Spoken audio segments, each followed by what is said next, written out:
Next up, I'd like to have Dave. So a big round of applause to Dave. Thank you. Cheers. Right. This way, we go that way. That way. Hey everyone, so I'm Dave from Northern Design and Digital Marketing. What I do is I specialise in colouring in to get you leads on your website or online or anywhere you want to do. But brand, and what I'm going to talk about today, is how brand is not just about colouring in and how it's all of these other senses and other things that can impact your identity and online presence. So a little bit about me is I started my career as a very drunk 15-year-old, pissed in the bar when I shouldn't have been, knocked on a print shop and went, "Hi everyone, can I have a job please?" And they went, "Aye." So I started 15-year-old in a print shop, working is touching paper, feeling paper, and now I know the stock levels and know grams per square inch by hand. I can feel up a piece of paper and say, that's 20 grams per square inch, that's 120, that's 300. It's a really great skill to have when designing and making print products. But moved around the world a little bit, went to Amsterdam, designed for Marriott Hotels and Citizen M Hotels, came back to the UK and designed for Porsche and for some social housing companies like Gen2 and some of the other ones around the Northeast. It's been a great experience, but what I've learned is that brand isn't just colours. And it's all of these different aspects of your life and different things that you get or things that you deal with or sense as well. So what I'll start with is the pink prison effect. Has anyone heard of the pink prison effect or not? It kind of goes on when you're talking about colour as well earlier.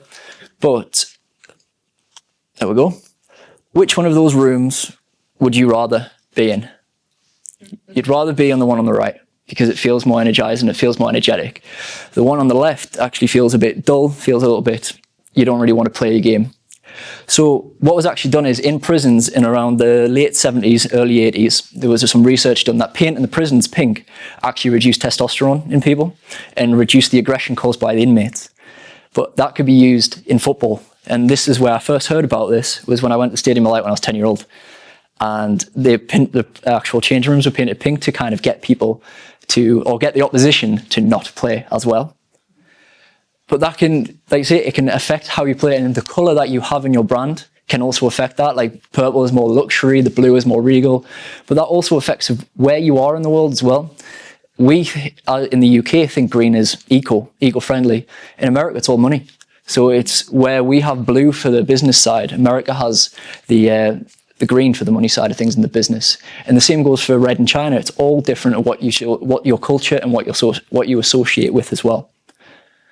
But what I'm going to do is kind of get you to think about your business as a brand as well. So imagine you're at a cocktail party and your business is in the corner. Who is your business?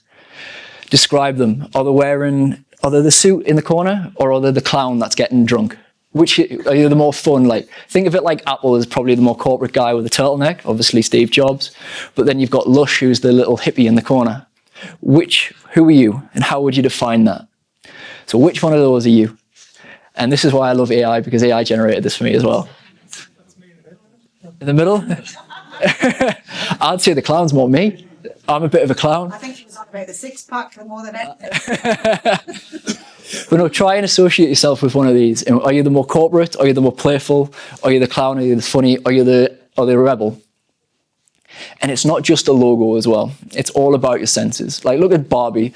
Barbie's pink is branded. It's actually, what's the word? Where if you use that same pink, it's registered. It's a copyrighted colour. You can't use their pink anywhere else. So Barbie, you know that when Mattel branded everywhere around the Northeast or even around the UK or around the world, you knew it was Barbie just by the pink straight away. And it was just easily recognisable. But then Netflix, you've got the ta-dum at the intro. It's that straight away you've got that introduction. Not only Netflix does it, you've got Google, YouTube, everywhere does it now. Anything with a video has a sonic identity. But a sonic identity isn't just the intro sounds. It's the music that you play at the hotels or that's around in the atmosphere. So when I worked at Citizen M Hotels, we had a sonic identity for each time of day. 7 o'clock in the morning to about 11, it was like chilled, relaxed vibes. About afternoon times, it would get a bit more energetic indie style music. And on a night, it would be slow progressive house. This has actually influenced what you ate, how you ate, and what you did in the hotel and how you interacted with other guests. The house made you talk more and feel more relaxed because of the sub bass. The indie kind of made you feel a bit hungry for some reason. I haven't got the research to prove that, but there was some research there. But a little bit of indie music in the afternoon makes you want to eat. Well, then apple, you've got smell. Everyone opened an apple box, and then you get that apple smell, or you walk through. That's called an olfactive identity as well. Again, going back to Citizen M Hotels where I used to work, this is where I learned all of this about brand. We had a guy whose job title or his business was called The Nose. He creates all of the scents, and we would pump this scent through the hotel, in the actual corridors. As you walked in, you knew instantly that you were there. And that's done in a few different places, different hotels, or different, like Lush, for example, or even, what's the really dark shop called? There we go. Hollister has their own scent as well, and you walk in Hollister and you know you're in Hollister, not because you can't see anything, but because it smells. But it's all about all of these different things that affect the senses as well. And then Lush. Lush, while obviously smell, but it's about the tactile. It's tactile branding. You go in, you feel the products, you feel how it works, you actually engage with it. And a lot of other brands do that as well. Apple does it with the boxes, the luxury style boxes and the packaging. It's how you feel when you're using it. And then Nike is emotion. Emotion is a really powerful one when it comes to marketing as well. Instead of just saying, I'm going to buy your shoes or buy our shoes, it's like the only limit is you. It's all about how you feel, and that's how you appeal to your brand. And that's who they're targeting their demographic perfectly, because it's the emotion that they portray when they do that. It's often like the underdog stories as well that they do, and it's all about storytelling. And then you've got tone of voice. Innocent do this really, really well. They're a little playful brand. I love Monzo's tone of voice. Their brand guidelines are great. They're quirky, they're funny, they're in your face. But then you've got the corporate style as well. It's how what words you use and how you write them down. Again, going back to my experience at Citizen M, we actually didn't capitalize the first line of every sentence because it would make it easier for people to read. There's so many different ways you can go in depth in brand, and it's not just your logo, it's not just your color, it's all of everything that you feel, everything you sense, even the way you look. I've even got my own branded pocket squares because it's all about what you do and how you feel comfortable in yourself as well. But what is branding and how do you do it? It's not just a logo, it's perception. It's how you feel, it's what other people talk about you when you're not in the room. It's you as a brand, whether it's your personal brand, your business brand, and all of these different things. It's all of these signals that need to be consistent with who you are. And how do you define it as well? Like, what does it mean? What do all these brands mean? These are the archetypes. So you've got the hero, which is more like the Nike, the aspirational side. You've got the ruler, which is like Rolex, the regality, this is who I am, I have some status. Or you've got the purity from Dove, which is like, we're innocent, we're happy, we're all about this. Or the sage, the educator, the TED Talks. Platform would probably fall under the TED side, or the sage side, the educational. And it's all about that brand and how you associate yourself with that. So I'm going to ask you, what archetype do you think this is? Do you think it's more the ruler, the rebel? The pictures, if you remember the ones at the beginning, do you remember one of those characters? Would it be any of those? Rebel? Absolutely, you got to bang on. But why? It's because it's bold, it's rebellious, it's fearless, its rules are meant to be broken. And that's how these archetypes sit with your brand as well, and how you can define them. And it attracts people who feel dissatisfied with the Fosters or with all of the other typical brands that have just Foster's, Heineken. They're all very similar in a way, where Brewdog came and disrupted the market with its own individuality, its rebel side, its punkness. And what I'm going to say is, which one of these is luxury and which one is affordable? Why? Why do you think? I think it's just because of the brand. The actual watch is like a top watch. Yeah. It's a towel, isn't it? Yeah, you feel luxury straight away. But if you look a little bit deeper, it's because of the fonts, it's because of the sharp edges, it's the contrast, the high contrast ratio. If you look on the right, you've got playful fonts, you've got the Super Mario, the cartoon style, you've got cartoons as well. And it's all of these different things that can define how you feel when interacting with this brand. And same with this one. Which one's masculine, which one's feminine? And try to avoid the pink. Just ignore the pink for now. It kind of gives it away. But if you were to avoid the pink, ignore the pink, which one's masculine, which one's feminine? Masculine, all right. Yeah. Because of the harsh, the very serif fonts, the black, the high contrast, the sharp edges. If you look at the one on the left, they've got rounded corners. even just a rounded corner can actually make feel a little bit more relaxed and a little bit more gentle. And that's where the femininity comes from. So how do you define your identity as well? How do you use this in your brand, and how can you like bring this for yourself? We've got this little slider here. This is no affiliation. This is another agency that I'm promoting, which I probably shouldn't, but they do a really good slider where you can actually generate and it'll come up with the answers for you. But is your business more industrial or more natural? How do you feel that you're playful, more serious? But it's not just about how you feel, it's about how your customers feel. So we ran this when I worked at Gen2. We ran it internally where they thought they were quite a playful company and they thought that they were seen as a friendly, interactive brand. We ran it with the customers of Gen2, social housing customers, complete opposite. They thought they were serious, they were corporate, they were tedious. It was like, but for social housing, for people who are paying rent who don't understand the complexity of it, it's understandable why they felt like that. So how do we make it easier to understand? And that's where we got this brand identity and changed the way we spoke. We changed the way we address people. We use government guidelines for accessibility so that anybody, the average reading age is 10-year-old. So we rewrote everything so that a 10-year-old could understand it. And that's why this worked, and this brand identity and this slider helped us create that identity for the clients. It made it easier to understand. But I'm not just about design and I'm not just about marketing. We do a lot of AI situations and a little AI marketing here as well. So one of the things, I'm not going to go fully into detail about all the AI marketing I do. I'm just going to show you a couple of live examples.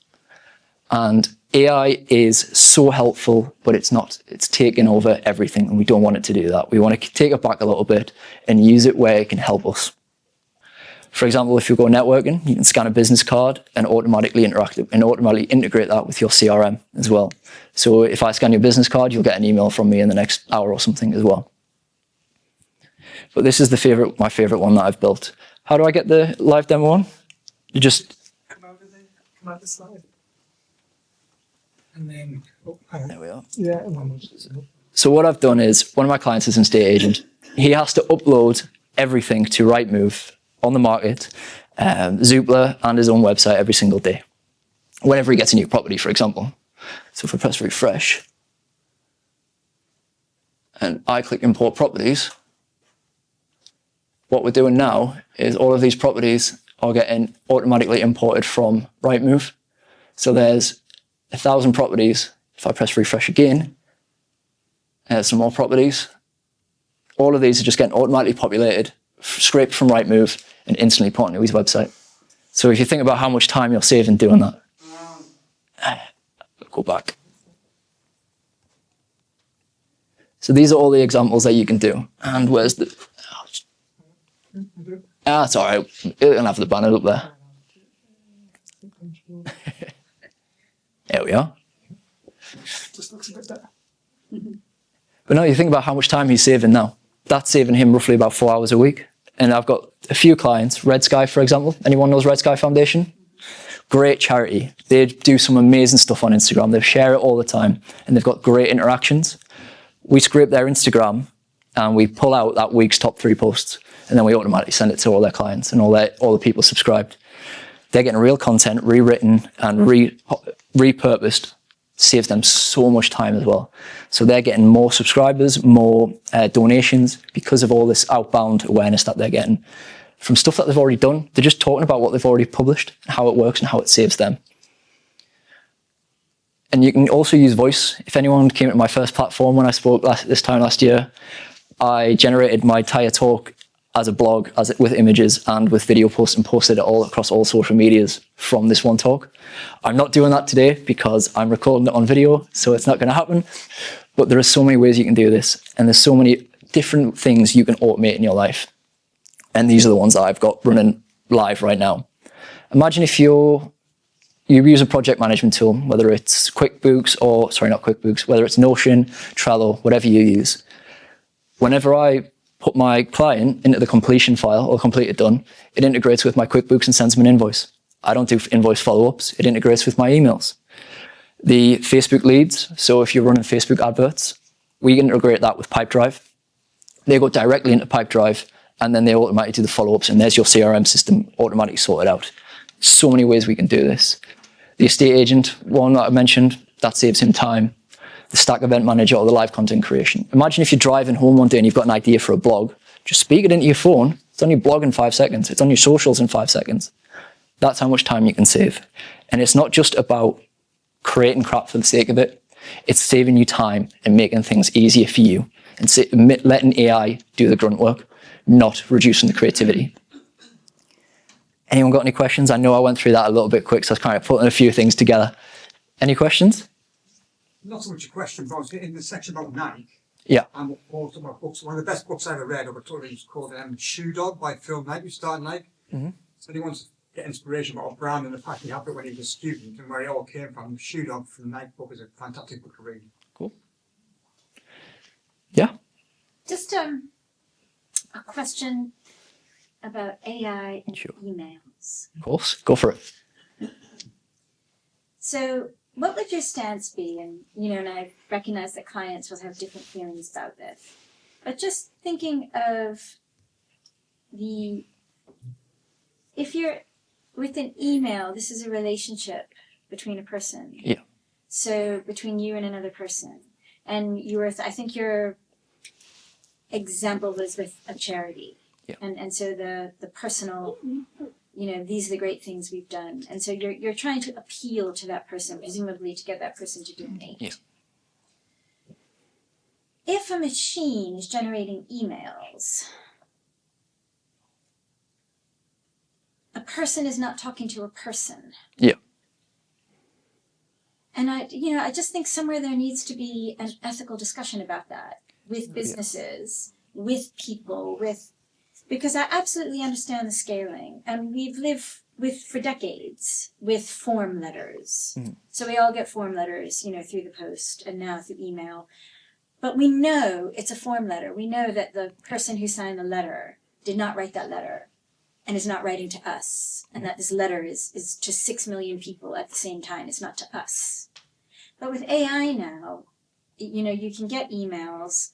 You can get the AI to generate an email that seems to be from you. Yeah. And if the other person is not aware that a machine has written that, I think there's a rupture in our personal communication. What does it matter that an AI wrote it, as long as the message is still correct? Because we speak to each other. Mm-hmm.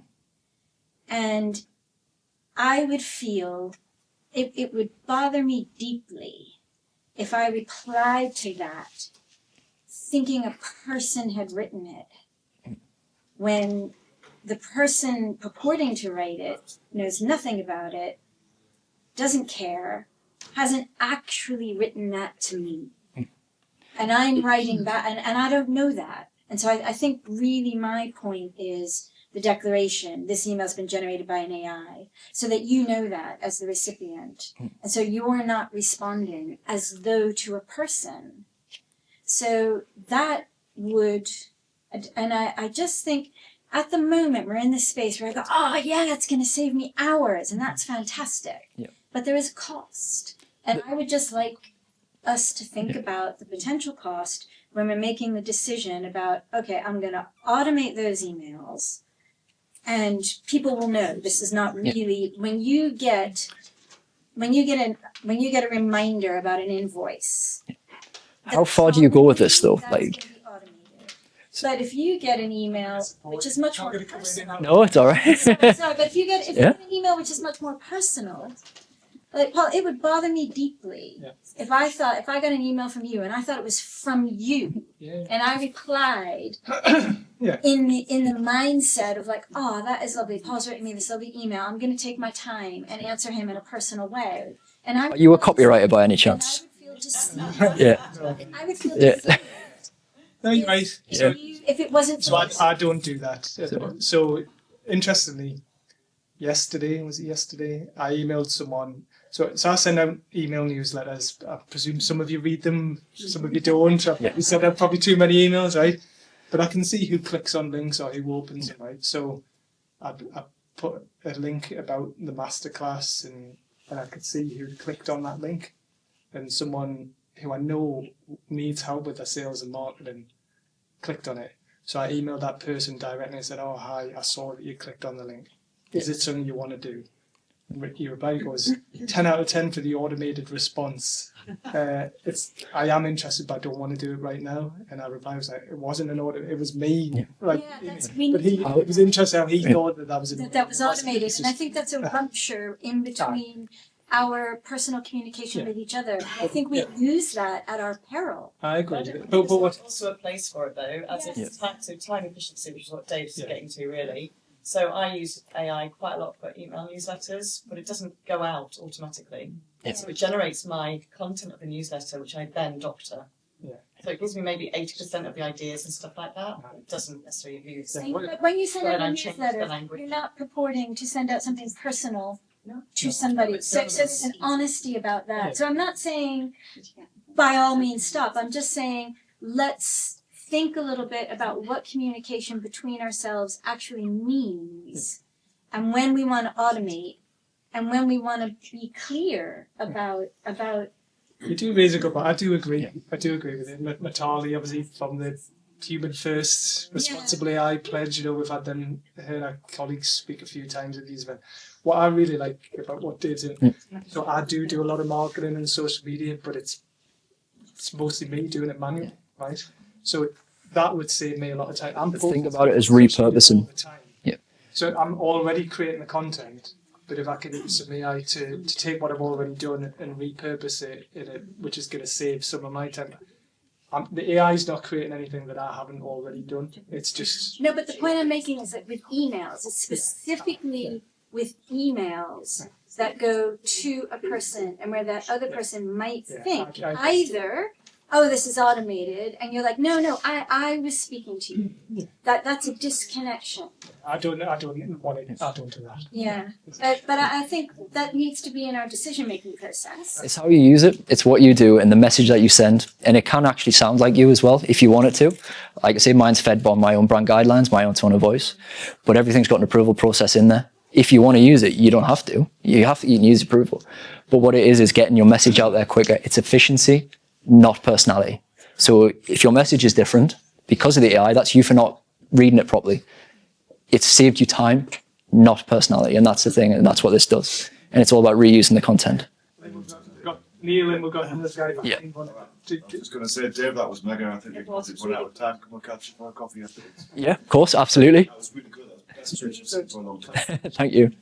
Thank you. My point to you is just, I think it's about using it responsibly. And we've seen this before. History has a way of repeating itself. And the way we've seen this happen already is in the social media landscape, And I think it's all about recognizing you, your brand, and using it responsibly, ultimately. And what's the discussion around what responsibility is?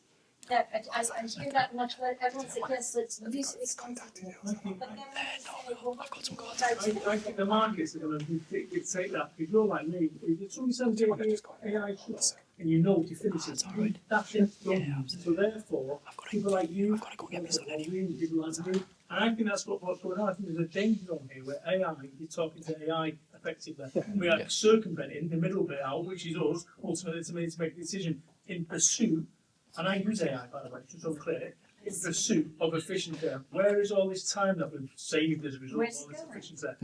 More slop. So I think we're in danger zone here, and I actually actively use AI, but I think there's a danger zone, and I think the market is going to dictate that, whether or not people like you and me go, you know what, this is AI, I'm not interested, I'm opting out of that now, delete. And I think that's, but right now, this is untested, uncharted. Yeah. So whilst it works, great, but I think you'll have a hockey curve where it'll drop off instantly. And I think we're seeing that with LinkedIn. You go on LinkedIn right now, engagement, rage bait, I'm done. I'm out of LinkedIn as a result of that. And I think that's the danger that we're towards there. Right now, whilst it works, let's go for it, while it said it doesn't. And I think that the market will dictate that. I also think you won't know what's AI. If you go through a Declaration of Independence, nothing's written by AI. According to AI detectors, 100% AI. So we know for a fact the AI wasn't there then. So it's how you use it, what you used it for. Like I say, writing personal emails, totally agree. They need to be personal. But I can't spell. How far is the AI or what you use AI for that you need to qualify it for? Do you see AI spell check? Because that's AI. It's how do you use it and how far the level and what do you dictate? Because I can't spell and I'm terrible with grammar. So I use Grammarly. Is Grammarly AI? And that's the thing. It's where is that level? I'm not getting it to write everything, but I'm giving it the message. I'm giving it the tone, and it's doing it that way. One more question, and we'll have coffee. Yeah. Thank you, that was brilliant. And it's really interesting, this discussion that's going on. I think it's good that we're having these. Yeah, it's really interesting. And obviously, to your point, you can, even if the email, so I sit really in the middle of this. I love using AI. Yeah. But I'm the human behind the prompt in the first place. Yeah. So if my email that goes out, right, has been tweaked and made to sound more beautiful in a different way, I had to put in all the first original prompting. I'm the human doing it. So it's still come from me, even though you may receive an email that AI just resentenced it slightly. The original thought was from Sarah Mills. Yeah. AI can't do anything without us doing something to start with. It's that old phrase about computers. There's no such thing as robot error or computer error. An email to you personally that really my thought was behind it, and I dumped it into chat or wherever I'm putting it. And all it did is it just I thought, oh, I like the way that's reworded. It's all Sarah Mills's thoughts and ideas. It's written in Sarah Mills style because it knows who Sarah Mills is. It knows my language, how I speak. And therefore, I genuinely believe it's come from me. Because if I just say write an email, it's going to go, what do you want me to write about? And it's actually really good if you think about it, how many people are dyslexic, can't even say the word, so they're using AI to create something, so it's coming from you first, then it's being put in, then you take it and then you try and tweak it based on you. Exactly. So I think that is how we use it but still have the personalisation to it too. Yeah, so I agree. Yeah. Well, it was really good. Just on that point, I've just been mandatory Virgin for Dyslexia Founders Programme. And I have to say the AI side of that is immense. Yeah, I'm dyslexic, so that's one of the reasons why I use it as well. It doesn't take the personality away, like you said, Dave. It doesn't take personality away. It just helps them. Just helps. Produce something that they feel more practice. I said that. Got it. So the guy there. Yeah. I got a technical question aside of this. Go for it. So are you using agents to build the workflows, or are you using standalone products for Agent and standalone. So depending on what it is, I'll either connect to the API directly, or I'll use agents like Make, N8N, and integrate it that way, depending on which ones they are. And some of them have integrations directly built into the AI. So Claude, I integrate that with my Notion and my Gmail directly, so it's all integrated. on the B2B side, when you are obviously working with the companies, are you giving them a dashboard to use the APIs? Sometimes, yes. Sometimes, for the example, a good estate agent, that's just ran every day. So most of the time, most of them are just run on a daily basis or on a trigger basis by what's been published. But we can do dashboards. We don't really do them that often. They're not really needed for what we do, unless on the reporting side of things, which is what we use instead of using Google. What's it called? 360? No. What? No. The 360 reporting tool, the Insights, Google Insights. It's like the advanced version of the analytics. I forgot the name off the top of my head, but we don't use that anymore. We just integrate everything within AI and put it through a database and call that from either Google Drive or a CSV file. Awesome. Right, big round of applause. Thank you. We've got cheese and coffee to just help us out today, right? So my phone. We're going to come back in about 10 minutes for the fireside chat with Joe at the back. Thank you. We're going to continue this conversation and talk about insights and wisdom in the world of marketing.